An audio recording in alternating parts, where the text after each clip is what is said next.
instrumentalist Anton Paras. Hi, Anton. Hello po, hello po. Maraming salamat po sa mga vloggers and mga media sa pagpunta dito, and I hope marami po kayong makuha tungkol sa akin po. Thank you, Anton. So, ayan, it's time. Hindi na nga po kami makapaghintay kung tungkol saan ba itong Can't Wait. Kaya naman, the floor is now open po to the members of the press. Our first question will come from Sir Dondon Sermino of Abante. Hello po, Sir Dondon. Ayan, okay. Magandang hapon, Anton. Good afternoon. Hello po, magandang hapon po. Since yun na nga, first time ka namin ma-interview, so can you tell us more about yourself? And of course, yung tungkol na rin sa single mo na Can't Wait. Pakwenta kung paano ba nabuo ito. Sige po. Ako po si Anton Paras, 21 years old na po. Taking up legal management sa De La Salle University, 4th year na po ako. And yes, I enjoy writing songs, I enjoy singing. I come from a family of musicians po. Like, lagi pa kaming pinapakanta ng grandma namin, kami magpipinsan. Yeah, and nung grade 12 or grade 11, I think, dun ko lang po na-realize na I want to perform in front of a crowd. Kasi nag-try po ako mag-audition for theater. And nung nakuha po ako, then I got a chance to do a lead role. And ayun po, medyo parang nagustuhan ko po yung adrenaline rush, being on stage, being in front of a lot of people po. Ayan. Yes po. About Can't Wait. Yes po. Funny story po kasi, sa Can't Wait po, nakuha ko lang po yung idea ng song nung nanood po ako ng isang movie ata or series na parang about sa isang long distance relationship. Okay. So parang naisip ko po, marami pong long distance dito sa Philippines. Like relationships, families, like yung mga stuff po na ganun. Hindi yung song po, hindi po siya totally for relationships only. Pwede rin po siya for family members who are out of town, out of the country, working, mga OFW po. Yes po. Pero ikaw, Anton, mostly mga hugot songs ba ang genre mo? Mas gusto mo yung ganun or?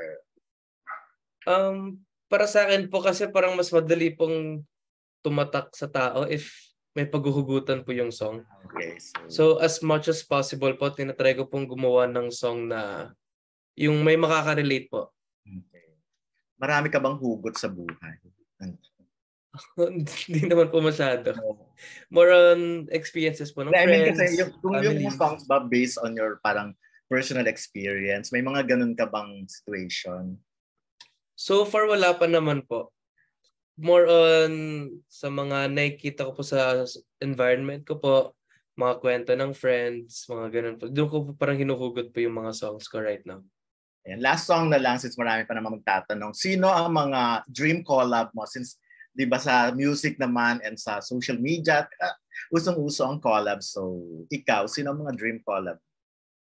Gusto ko po talaga makasama sa isang kanta si Miss Julian San Jose. Lagi ko po yan sinasabi kahit before pa po, yung mga first interviews ko pa lang po sa'yo. Sino gusto mga collab? Lagi ko po sinasabi si Miss Julian San Jose. Parang super nagagandahan po ako sa voice niya, and feel ko po parang kaya ko pong mag-compliment doon po sa voice niya. Okay, so, pero hindi pa nangyayari? Never mo pa siyang... Wala pa po. Never ko pa po siya na-meet. Talaga? Kahit, hindi ka ba nagpupunta ng like sa studio ng GMA or... Wala pa po. Minsan like ilang times pa lang po ako nakapunta and wala po siya. Ayan, so ngayon dahil last na talaga, so since nasabi mo na si Julian, so meron ka bang gustong sabihin sa kanya? For sure, pag na-post namin to, makakarating naman sa kanya. Yes po, hello po, Miss Julian San Jose. Sana po makasama po kita sa isang kanta, either original po or kahit cover lang po.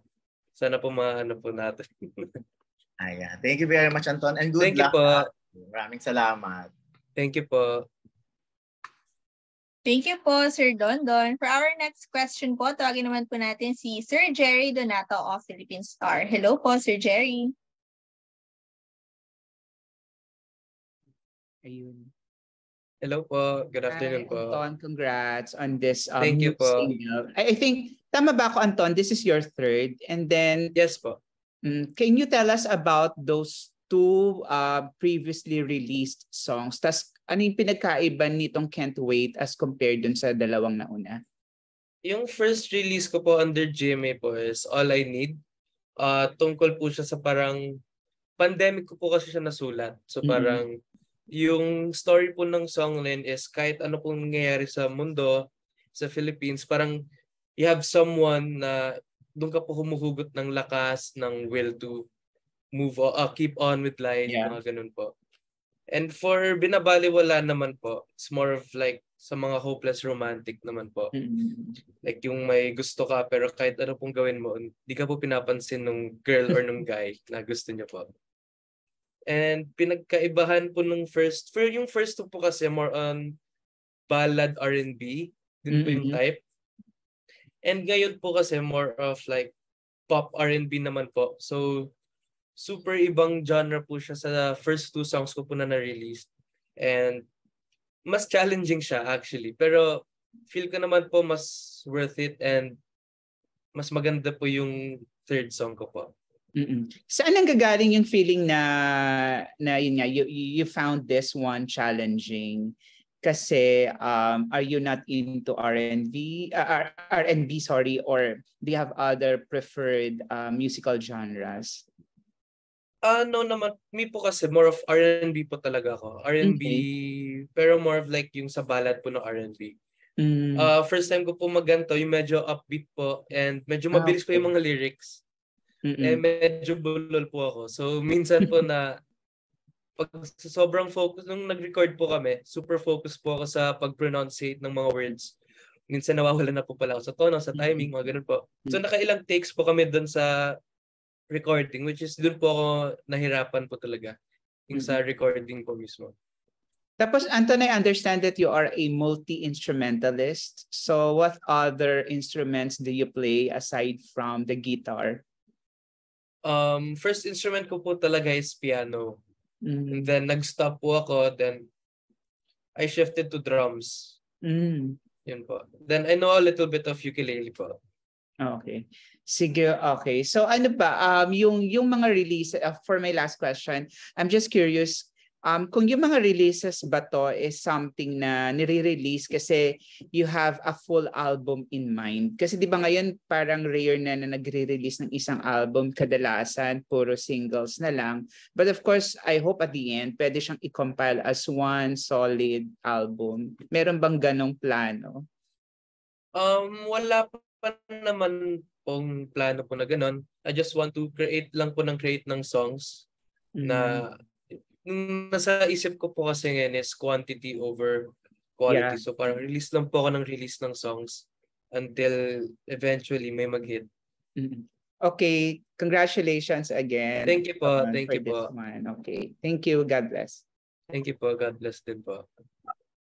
Thank you po, Sir Jerry. Ngayon naman po tawagin po natin si Angelica Villanueva of Manila Standard. Hi, Angelica.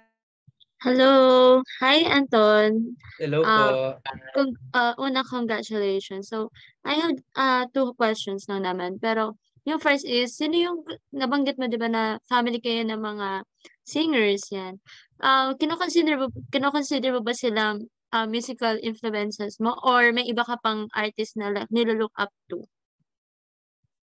For sure po, isa po sila sa mga inspiration ko pong kumanta.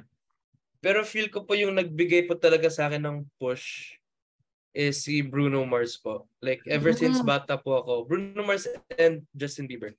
Silang dalawa po yung pinaka-idol ko po talaga. Like sa paggawa po nila ng songs, on how they sing, marunong din po sila sumayaw, on how they perform totally po. Parang sila po yung parang nag-push sa akin na sila po yung gagayahin ko po nagpo-perform ako. Yung ganun. So, sumasayaw ka rin on stage? Ay, di pa po. Kailangan ko pa po dance lessons. Anyway, my second question is, nakita ko na nag-front ako sa Orange and Lemons last time. Yes po. So, pwede ka ba mag-share ng experiences mo about that? Ano yung nakausap mo ba sila? Ano yung in-advise nila sa'yo? Ganyan. Well, di ko po sila nakausap nung time na yun. Kasi parang when I performed to po, wala pa po sila. And then parang after ko po mag-perform, may isa pa pong parang band before Orange and Lemons po talaga. So, nakapagpa-picture lang po kami, pero hindi na po namin sila nakausap kasi parang busy rin po sila parang may pinag-uusapan din po sila and stuff with their parang musical team po eh. Pero how was it? Like, kamusta naman yung, first time mo ba mag-front act sa isang band? Yes po. First time po How was actually it? mag-perform sa almost, ang dami pong tao doon, almost mga parang thousands po yung tao. First time ko po.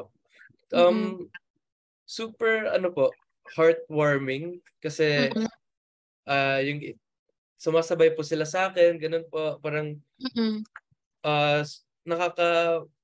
nakakakaba din. Pero po yung kaba ko, ginamit ko na lang po as parang energy na, I have to perform well, interact with the audience, yun po. Kaya po kinakausap ko rin po yung mga audience ng mga sa ibang parts po para hindi lang po dire-diretso po na kanta. Ayan, sige. Congratulations and looking forward sa mga next songs mo na i-release. Good luck. Thank you po. Thank you po. Thank you. Thank you, Angelica. For our next question po, we have Sir Richard Paglikawan of Lionheart TV. Hello po, Sir Richard. Hello, Anton. Good Hello po. afternoon and congratulations dito sa bago mong kanta. Pwede bang Thank you po. humingi ng sample? Kahit yung chorus lang, at least may Sige idea lang po. kami dun sa Can't Wait. I can't wait to see the sunrise by your side. And everything that we've been through makes me realize that it may be hard for us, but we gotta be strong. Baby, trust me when I say that we'll still go on. Ayun po. Ayun. Speaking about Can't Wait, may nabasa ko na it's about a couple dealing with a long distance relationship. Wow, relate, diba? Ayun. Pero ikaw ba? Kasi diba yung last time binaliwala, ngayon Can't Wait, parang ang lalalim na manghugot mo, saan mo to hinuhugot? And may story ka ba na na pwedeng ma-share sa amin na may kinalaman dito sa mga ginagawa mong songs? So far po yung mga sa songs ko po is experiences po ng iba usually eh. Or like pag nakita ko lang po sa mga TV or sa mga nakikita ko lang po everywhere, doon ko po kinukuha yung songs ko. Siguro po sa lyrics, kaya po medyo malalim din po. Kumukuha po ako ng ibang inspiration from other songs. Like, may narinig ako na, ang lalim ng meaning neto. So parang kukunin ko po yung idea pero iibahin ko po yung words para maging sa akin, maging original ko pa din po. Pero curious lang ako, Anton, paano ka ba gumagawa ng isang music? And eto na lang, particularly dito sa Can't Wait, paano mo siya nabuo? Nag-start ba sa parang I always start po sa chord progression. Usually, ilalak ko po sarili ko sa kwarto niyan. Tapos, if motivated po ako gumawa ng song, ilalak ko po sarili ko. Tapos, play lang po ako ng guitar. If may makuha akong magandang chord progression, i-record ko po agad yan sa phone. Voice recorder po agad yan. And then, ayun po, after po ng chord progression is humming. I usually hum. Na parang kukunin ko po yung rhythm, kung ano po yung babagay na rhythm. Na melody. And then, after po ng melody, sasabihin ko na po ng mga lyrics. Parang magda-draft po ako ng lyrics so ano pong bagay. And then po, yun lang naman po yung process ko po sa paggawa po ng song. Pero dito sa Can't Wait, gaano mo siya katagal ginawa? Ito po,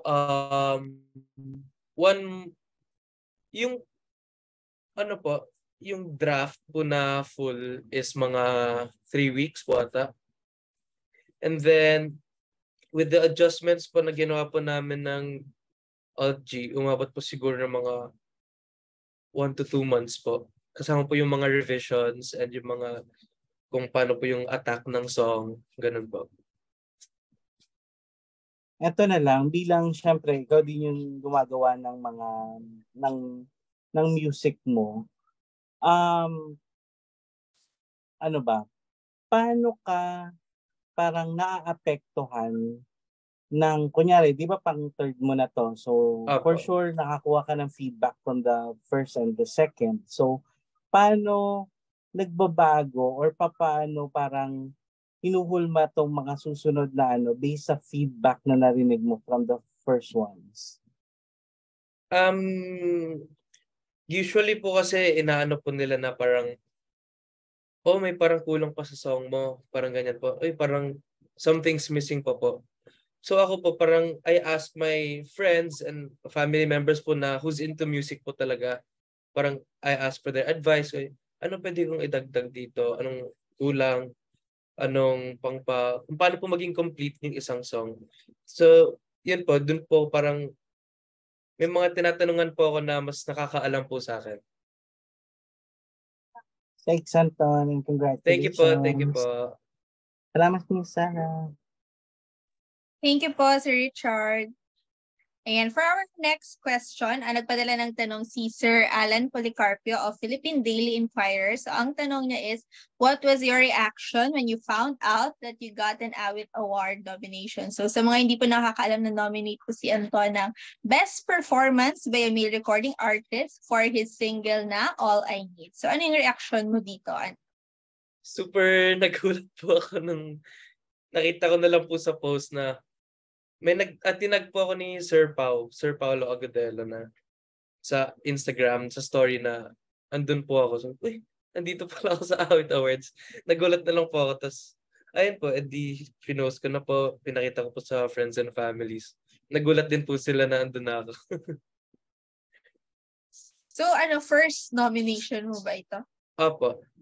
Wow, congratulations. Thank you po. So, ayan. Ang next question naman ni Sir Alan is, your songs give off a hopeless romantic vibe. So, do you consider yourself to be one?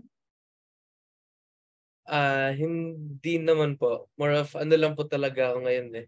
Focus lang po sa school. Dami na po kasing readings. Oo nga, pag legal management, no? Opo. Puro ano po, So, anong year? puro debates. Oh, di ba? Anong year ka na ulit, Anton? 4th year na po. Hi, graduating?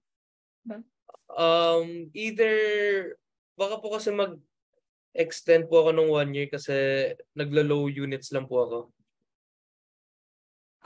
Okay. Sige. Ito naman, may question din galing kay Sir Jojo Panaligan of Rider PH. May comment pala kanina si Sir Jojo nung kumanta ka. Sabi niya, ang ganda daw ng vocal control mo. Ay, thank you po. Thank you po. So yun. Ito yung tanong niya, perfectionist ka ba sa studio? Yes po, nakakailang takes po kami. Kunwari po pag hindi po ako nagustuhan na isang part, parang feel ko, ay kaya ko pa ito gawin mas mabuti. Tapos sabihin ko po sa producer na pwede pong isa pa pang take. Gaganan po ako hanggang makakuha ko po na perfect na siya. And yung next naman niya is, anong insight mo about sa long distance relationship na pinag-uusapan dito sa Can't Wait? Ako po, super hirap. Pero parang feel ko kaya naman po as long as time management and alam niyo naman po yung like what's right and wrong po. So parang you guys have boundaries.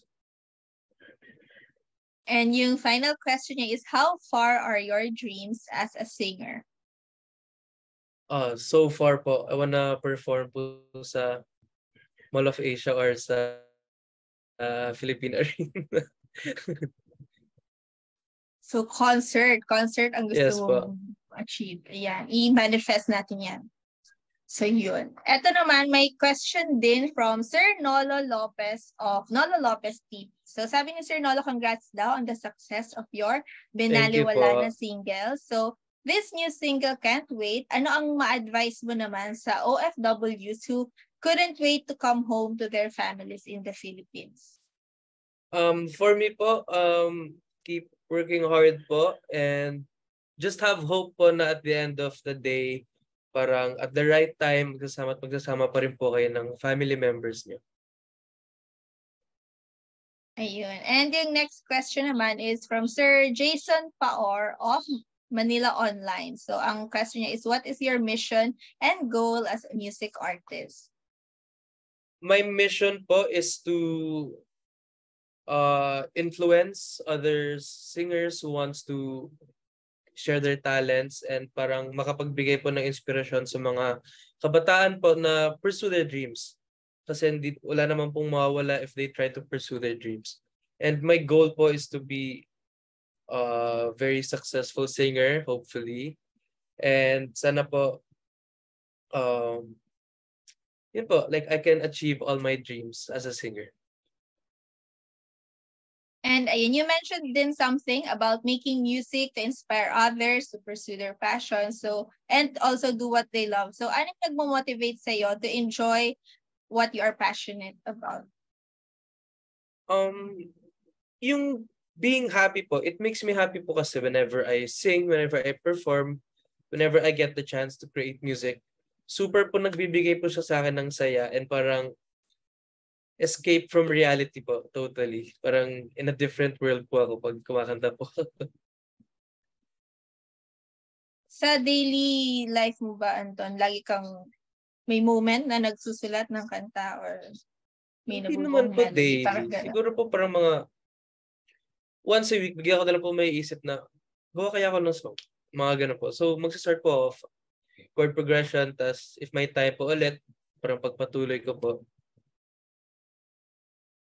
Ganon. So, ito pala. Speaking of can't wait, so how do you know if someone, personally, how do you know if someone is worth waiting? It depends po per person. Siguro po for me, if I find myself comfortable with them and siguro po yung I can be myself around them.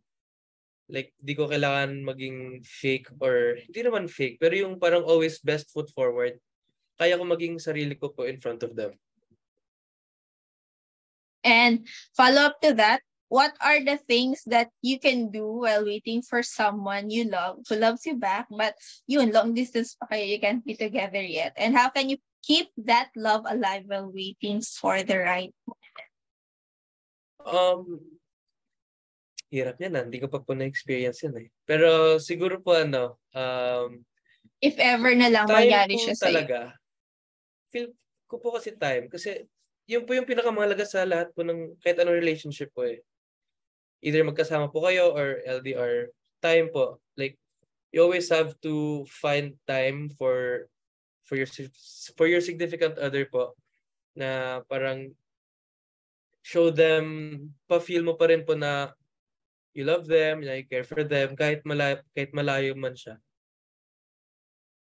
Ayun, time. So speaking of time, Anton, curious lang ako, paano mo nababalance since you're a student and also an LG Records artist? So paano mo nababalance yung pagsusulat and pag-aaral?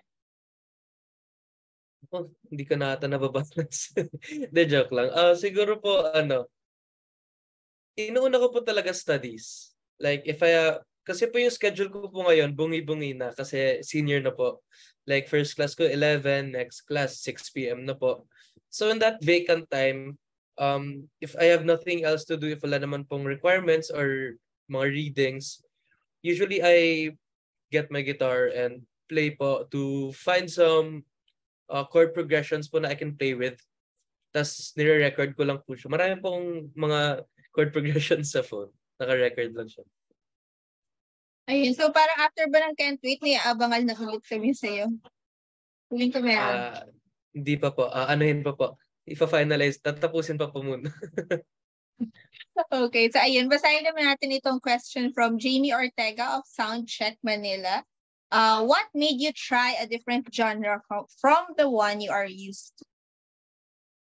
I want to show po the listeners and the public po na hindi lang po ako dun sa isang genre.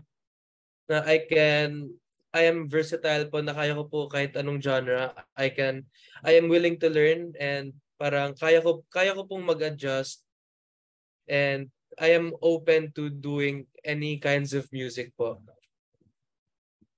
Ayun, so anong genre pa yung gusto mong i-try naman sa mga susunod mong kanta? Actually, gusto ko pong mag-try yung jazz music po. Mga Frank Sinatra, yung ganong type po ng music. Ayun. So, abangan namin yun yung jazz mo naman. So Sige ito po. naman, can you relate at some level? Hindi mo na-friend mo. Kung nakaka-relate ka ba at some level dun sa Can't Wait? Medyo po, sa family. Parents ko po kasi sa province po nagtatrabaho. Doon po yung family business. So, ayun po. And dito po ako sa Manila kasi studying pa ako. So, feel ko doon po ako nakaka-relate sa song ko. So as someone who is experiencing that, paano ka nagko-cope naman? Na malayo ka sa parents mo? Yan naman po, from time to time po, I talk to them, tumatawag po, ganyan. Usually, yun po, if I find time for them, inaano ko po sila lagi. Message po, ganun. Ayun. Saang province ba sila? Sa Biliran province po. Doon po yung province namin. Malayo. So Yes. ito, next question ni Miss Jamie Ortega is, how did you enter showbiz and get discovered? Actually po, nag-auditions po ako sa GMA before. Parang nagka-open auditions po sila online nung pandemic. And di po ako nakatanggap ng callback nun. And then parang nagsisend po ako parang I have a YouTube account po. And then si Sir Pao, yung producer po that time, nag-message po sa akin na, "We saw your YouTube, would you like to perform sa spotlight sessions?" So nag-agree po ako and they asked me if I have original songs din po. Then when I showed them when I presented my original songs po, nagustuhan po nila. Kaya ayun po, doon po nagsimula sa spotlight sessions po. Ayun, so 2020 up to 3 years ka na under ALG, tama ba? Ano po, nag-sign po ako nung September last year po. Oh, nag 1 year ka na. Yes po. So, ayun, thank you so much. So, congratulations dun. So, eto, for our final question, so aside sa Can't Wait, ano pa yung aabangan ng listeners mo sa'yo? Yes po, October 20 po will be the release of my performance video of Can't Wait. 4 p.m. po yan. And yun lang na, I have a gig po pala. I have an upcoming gig sa may, wait lang po, check ko lang po sa kalimutan ko po. Go. So, aside sa pag-aaral at paggawa ng music, nagigig ka rin pala. Yes po. Here, I have a gig po on November 15, Wednesday po sa 88 Friar, Timog Avenue and Panay Avenue, QC po. November 15. Ayun, thank you so much, Anton. So there you have it po mga kapuso. Kung wala na po kayong pahabol na tanong, that concludes our MediaCon for today. So thank you so much po for all your questions. And to formally wrap up this event, may we call on Anton again for his message. And so yun, kindly take this time to promote your latest single and your upcoming projects. Anton? Thank you po sa lahat po ng media and bloggers for taking your time to interview me and to get to know me and to know the background po of the song. I'm really happy po and I appreciate it. And of course po, tomorrow na po yung release ng aking single, All I Need Tuloy, Can't Wait, under ALG Records. Available po siya sa Spotify, Apple Music, YouTube Music, and all other streaming platforms po. And please po, punta po kayo sa 88 Friars on November 15. I'll be performing with other ALG Records and GMA Music artists po. Thank you. Thank you so much, Anton, and to everyone po who attended our online MediaCon today. So don't forget po to listen to Anton Para's single, Can't Wait. Available na po tomorrow, October 13 on digital platforms worldwide. And on October 20 naman po lalabas ang kanyang performance video sa YouTube. So thank you po. This has been your host, Sarah Coas. Stay safe po mga kapus. Thank you, Anton. Thank you po. Thank you po.